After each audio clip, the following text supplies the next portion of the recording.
Tere tulemast vaatama autosaadet, mina olen Franz ja tema on Otto ja meie oleme kojamehed.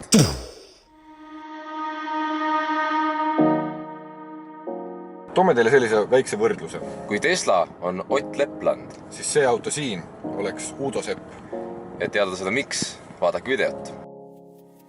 Sellel autol on olemas vormid, Julged värvivalikud.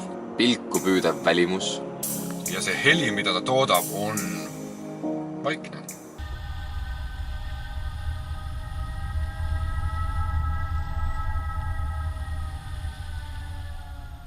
Istmed voldivad klassikaliselt 40-60 formaadis, sektoritega kübarariiul, lihtne laadimisauk, Eesti Vabariigi elektrimootor.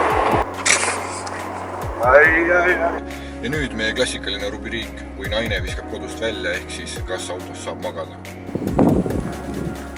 Nagu te näete, siis siia poole ma nagu ulatun, aga tegelikult, kui sa lähed siin ukse juurde, vaatad sealt, siis on mu jalad täiesti pronksus. See pagastik on umbes pikk, ma ennustan 1,5 meetrit, kui isegi seda.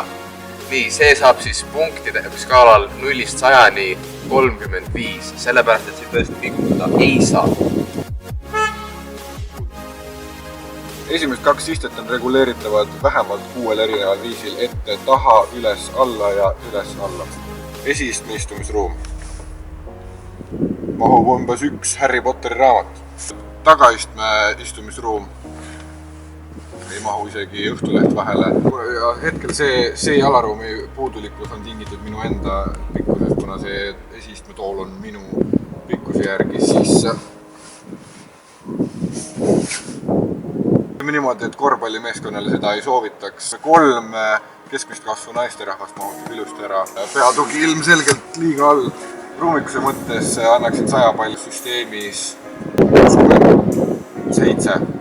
Esis toob küllaltki kõrgele selle, aga tagaistu toob selle küllaltki alla. Keskmisele perele piisab 67. omaruumi. Räägime ära siis lisavarustuse. Olemas on autol istme krutitavus elektriliselt, istme soojus 3 pallisüsteemis, roolisoojendus on olemas, pikivahe hoidja on ka olemas, peeglitel on olemas pimeda nurga hoiataja ja isegi kui sa paned suunatule käima ja ta näeb, et auto on taga, siis ta hakkab piiksuma. Autol puudub automaatne pagasi üles ja alla sõit. Olemas on olemas juhtmevaba laadija, on siis e-pedaali asemel asi, mille nimi on Recuperation ja see käib siis 3 pallisüsteemis nagu Hyundai Ionicul. Kui 0 peal, siis ta veereb edasi, kui sa tõstad gaasi pealt pedaali. Kui 1, siis natuke kui pidurdab, kui 3 peal pidurdab üsna järsku. Ja selle autoga on see, et sa näed ära pidurdamisjõu pealt, kui palju meetreid sa võidad selle pealt. Ehk siis keskmiselt umbes, kui sa sõidad 50 kilomeetriga ja tuleb punane tuli, siis umbes 200-250 meetrit võidad endale distants juurde. Ehk siis, kui auto oli meil täis laetud, ta näitas 400 kilomeetrit on sõita, aga see on tõusnud. See tõusis vahepeal 420 peale, nüüd kui võtta kiirendasime, tõusis jälle läks allapoole. Sellel autol ei ole olemas parkimisabi, aga seest tagurdamiskaamera on olemas, mis on ekraani pealt väga hästi näha. Autol on olemas ka siis see auto hold, ehk siis kui piduri lahti lased, kui sa oled ennast pidurdanud, siis ta jääb seisma. Sellel autol on olemas ka siis hologram display, mida paljudel autodel ei ole olnud, mis on väga mugav, sellepärast et sõites sa näed kogu aeg infot, navigatsiooni infot, sa näed joone vahel hoidja infot, sa näed, mis kiirusega sa sõidad, et kõik info kuvatakse sinna ette ja see on väga mugav. Meie autoga annaksime lisavarustusele siis 72 punkti. Siis algus, kui me auto saime, me panime kõik asjad 0. Hetkel on meie auto kulu 20 kilovatti tunnis 100 kilomeetri kohta. Selle auto patarei suurus, capacity, on 64 kilovatt-tundi. Kõikidele, kellel on soovi sõita kaugemale, siis Iklasse saaks selle autoga 1 raksuga. Aga siis tuleks laadida. Kütuse kulu eest annaksime punkte 85, sellepärast et selle autoga on distants väga-väga pikk ja kulud on ka väga-väga väike võrreldes sellega, et me oleme kiirendanud, me oleme sõitnud ka Eco, nii et see on päris hea praegu. 3, 2, 1, läks!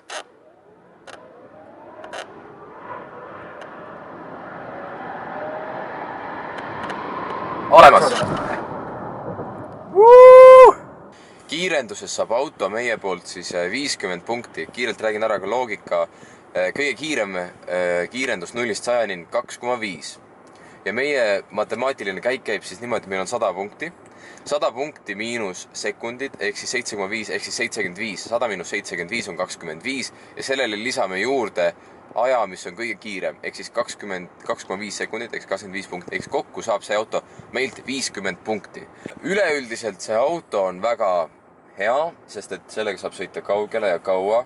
Mahukus on hea, magamine on kehv, kiirendus on keskmine, lisavarustuste koha pealt on hea, nii et selle autoga võib igati rahule jääda ja ma arvan, et ka numbrid räägivad iseenda eest. Selle aasta alguses toimus siis elektriautode toetuse saamine, see auto sai 33 korda toetust. Rääkides auto hinnast, siis hinnad algavad 35 000-st. Muidugi, kui olete andnud taotluse sisse ja see on rahuldatud, siis sellest võib maha võtta veel 5000 eurot. Ehk siis kõige odavama mudeli sellest saab 30 000-ga, aga pakettide suurus ja kilovattide suurus võib tõsta hinna kuni 46 000 euroni, mis on elektriauto koha pealt ja meie arvustust silmas pidades ausind minu arust. Ausind, olen nõus sellega. Ja. Kõige eelneva valguses tõstataks küsimuse, kas Udo Sepal on võimalust Ott Leplandi vastu. See jääb teie otsustada. Kommenteerige kommentaariumisse. Järgmise korrani.